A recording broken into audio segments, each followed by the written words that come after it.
Roll Tide, everybody. Welcome back to Tight Sports. We're going to get into Coach Deboer's Monday presser prior to the Georgia game. But, I got to sit with these guys now. I just can't throw it out there on Monday. I want to get a chance to hear what they have to say. It helps me to understand what we're trying to do every game. And it helps me create a better program for you guys on Tuesday and Thursday. So let's bring up Coach Deboer and see what he has to say going into Georgia. Heck of a smile that guy got right there. The newer, fresher, tougher Coach Deboer. They say he getting tough out there. Good morning, and I know you heard from the coordinators, and so just I think overall just excited about the week upcoming, the preparation, getting ready for a very good Georgia team, one that's undefeated, going to Athens, Georgia. Going to be a great atmosphere, great environment. Something our guys are looking forward to. You can tell just with the way we've had practices here at the end of last week, yesterday, just high energy and looking forward to the challenge. All right, thanks, Coach. Let's start with Nick, front right. Yeah, do you expect Jam to be able to go for the game? I do expect him to go. He practiced yesterday, been building up last week his volume, and so expect him to play. Jumping over to the left side, Chase. Staying with Jam Miller, what does his pass protection ability bring to the running backs, especially in a game like this where you're playing a really physical defense on the road? Yeah, no question that Jam's a complete back all around, not just what you see with him carrying the football, but in his pass protection, both the responsibility and the ability to get the job done physically as well. So he's very important that way. He's someone that we trust at the highest level, and just in fall camp and spring ball, goes back to last year. He's just been super consistent as a pass protector, not just as a guy who can carry the football. Yeah, because I don't know if y'all saw during the Wisconsin game, they had a guy come through the line. Was that Florida? No, it was a Florida State game. I don't know. One linebacker, just a linebacker came in. I think it was Richard Young or either Kevin Riley. One of them got destroyed. The guy, took a straight, direct A to B line straight to Ty Simpson for a sack.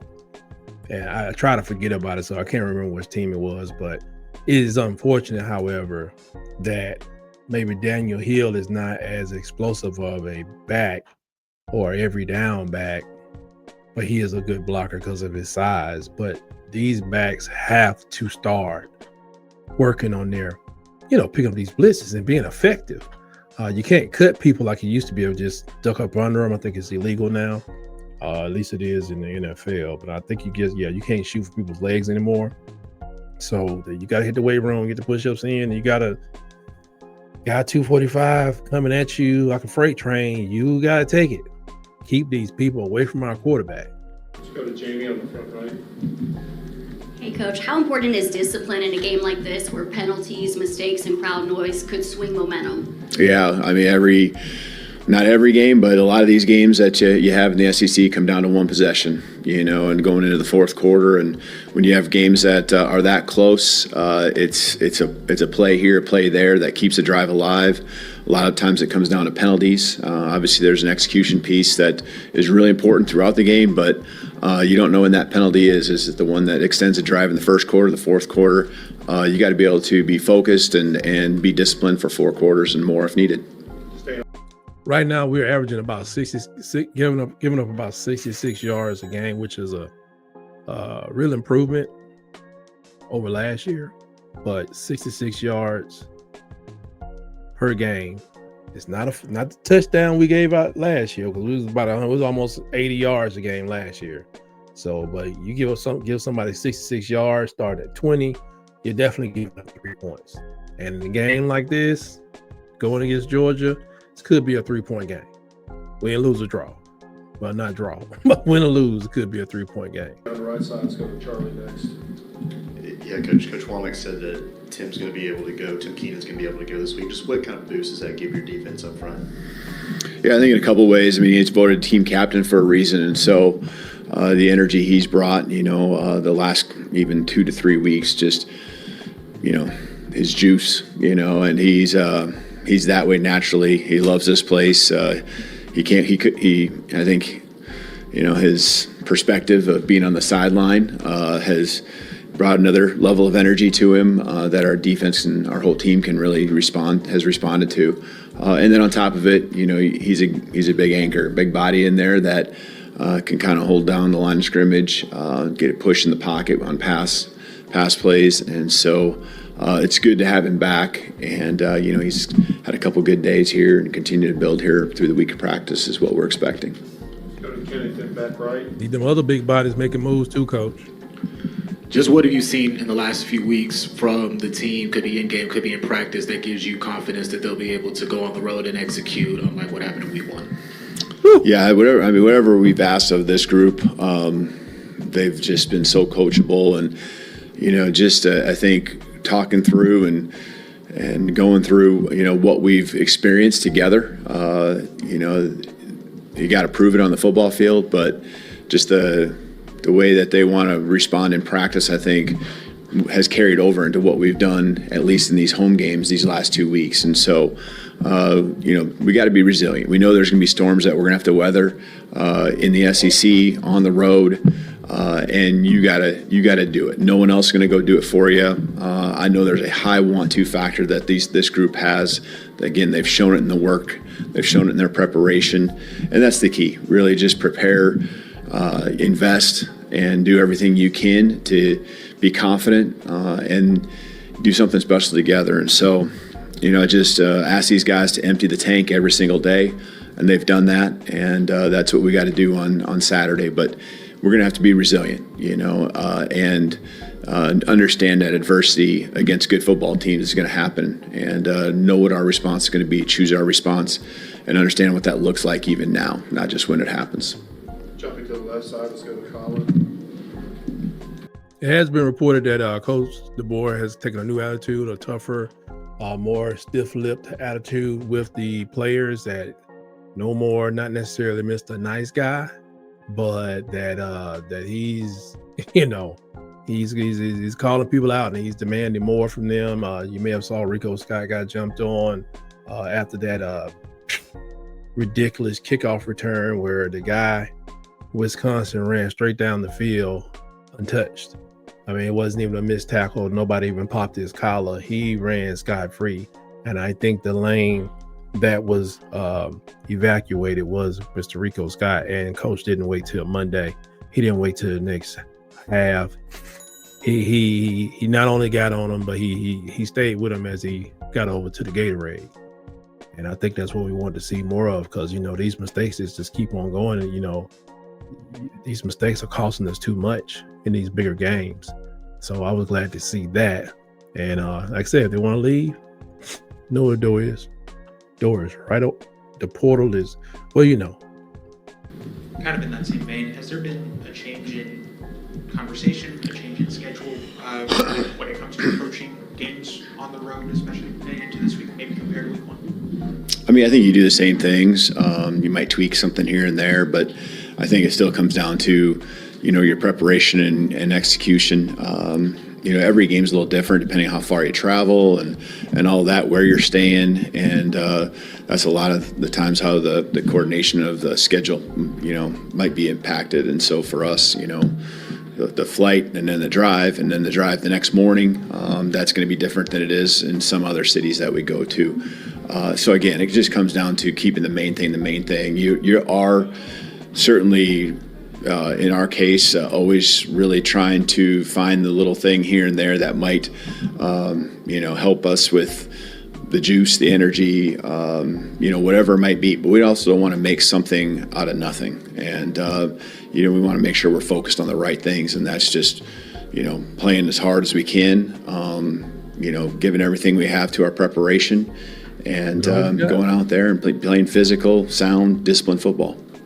Let's go to Emily Grace, front left. Coach, in what ways have you seen your players maintain the level of intensity and focus that you expect through the bye and preparation for Georgia? Mm-hmm. Yeah, what I've asked them to do is just really look at their process, and this is the way it should always be. Just really kind of similar and adding to the question that was just asked about even what we're doing on road trips and things like that. You're always trying to just make things better. And so I don't care if it's how they take notes. What's that system? Is it, color-coded ink that you use, and how can you just make it better for you to be more successful. And so I see that with these guys. I see that with them trying to find just little ways they can make stuff better, maybe with treatments and their schedules. And, they pour so much into it, but you can always make things better and be smarter about it. And when it comes to practice on the field, I can just see, again, we've focused on moving with purpose. Everything we do, just move with an urgency level that just has great body language and becomes infectious or contagious, I should say, across the team. And so I see that, and the action supports the desires and goals that they have as a team. And really, it's again, goes back to everything I've ever asked them to do. They've always responded. And so that's really what I've asked them to focus on. I like that. I don't care what you do. Dip your soup with your left hand, your right hand, eat your sandwich with mayo or not with mayo. Put some pickles on there if you like. I don't care if the bread gets soggy, but be urgent about it. You know what I'm saying? You get this stuff done. I wish the people that have podcasts, maybe they can come up with a way where they don't have to do all the planning for the podcast. Focus on football. Spring is coming. Summer is coming. Do your podcast and stuff then. And like I said, fit in a couple of little shorts and just informal type activity to keep your audience engaged. All we care about is y'all, man. The players. You tell me like, yeah, about to go get my hair cut because we got to get on Coach One's over there 6 o'clock. That's all the fans care about. Most of the kids are under 25. That's all they want to hear. You ain't got to sit down and interview the equipment manager from 1978. That takes preparation. Do that stuff in the spring. Keep the main thing the main thing. We're going to finish up with Katie, second round. Let's go, Katie. You talked last week, and then Kane talked earlier about there's got to be a better response to adversity on the road. I know last year's game was at home, but how much can you use that game as an example of responding to adversity and then finishing through all 4 quarters? Yeah, and that's it. And it's never over till it's over. And you can, I challenged the guys to watch some football this weekend. And, we pulled up a game or two and tried to learn from what other teams are doing and what happened to them, good and bad. And that, you fight till the very last play. And that's whether you're ahead or whether you're on the wrong end of it at that time. And that example last year was exactly, one that we lived out. And so it was great, and then it was hard, and then we found a way. And so, you play because crazy things happen, and you play because you love to compete, and that's what, our guys are going to do here this Saturday. All right, thank you, Coach. Thank you. All right, there you have it. Coach Deboer giving us the state of the Georgia Week Crimson Tide. I'm just saying, we don't need a loss right now. Will the Crimson Tide lose this year again? Possibly. But we really don't need a loss right now. We haven't done enough. We don't need a close loss. We don't need a loss right now. Just don't. It's like, even last year, 4 losses overall, the bowl game. This team they got to go out there and take the win. And I don't know if they understand that all the time. Even with Florida State, outside of Ty Simpson, what did you do well as a group? I didn't see anything. So that's concerning. And all these road games, that we've lost, I think 5 of 5 or something, road games against ranked opponents, which that's all we play on the road anyway. But I do have my concerns, but it seems like if they've truly turned the corner, then you have to take something from them. I don't care where you're just a name on a list. And I don't care. There's nobody that powerful in the SEC right now. I haven't even looked at the Ohio States and all that stuff. I don't see anybody that powerful in the SEC. This could be the game that everybody pays attention to. Finally, it should have been Florida State, but that didn't work out. And then a lot of experts say, they look wonky. The team just looked wonky. Like, who was that? Not just Bray Hubbard, although he did like he was having an out-of-body experience. So I look forward to these guys going there, taking charge, taking command, and reestablishing themselves as the Alabama Crimson Tide. just based on physicality, execution, and just hard hitting play. That's it.